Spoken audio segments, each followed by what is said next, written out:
Faith Church, hope you are doing well today. Just looking ahead to Sunday, as we often do in these house-to-house videos at the end of the week. Last Sunday, we started this new Lenten series that is rooted in the name that God gives to us through Moses in Exodus 3, I am who I am. And as I hinted at, more than hinted actually, but told you last week, we will follow with 7 messages on what are sometimes called the I am statements of Jesus. 7 times in the Gospel of John, Jesus takes to himself the very name of God and then adds to it in ways that help fill out who God is.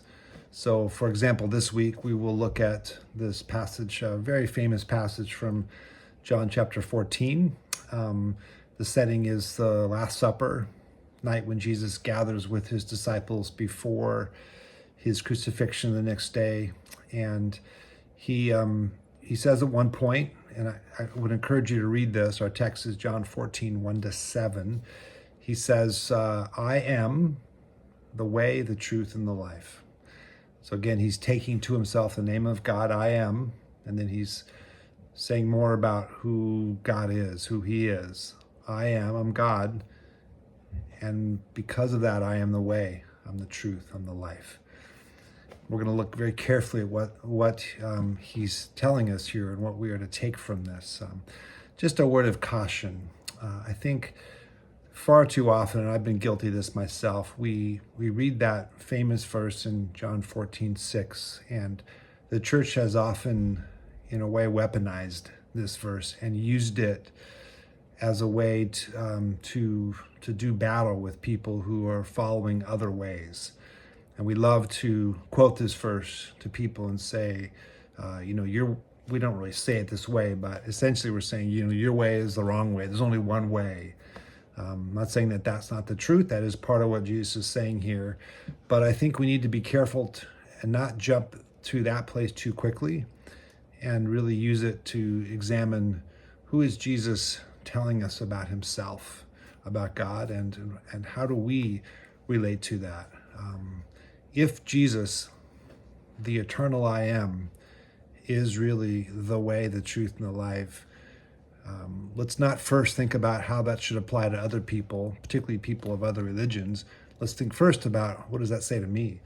And think carefully about the context here. Is Jesus giving us this truth as ammunition to use for his followers to use against people who don't believe in him? Is that really the context and the purpose of his words? Or is there maybe another reason? Again, the context is important. That's why we don't just read the one verse.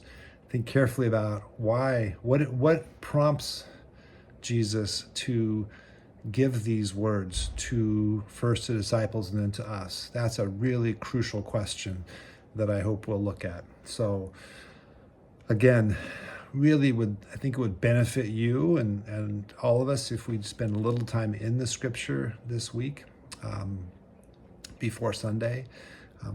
As a side note, we've begun in our reading as a church, we've begun the book of Proverbs. We began that Thursday, and what a fantastic journey this is going to be to go through this book of wisdom. I hope you will be encouraged and join us in that. Wherever you are today, pray that you would sense the love of God as your Father, the grace of Christ his Son, and the peace and the presence of his Spirit.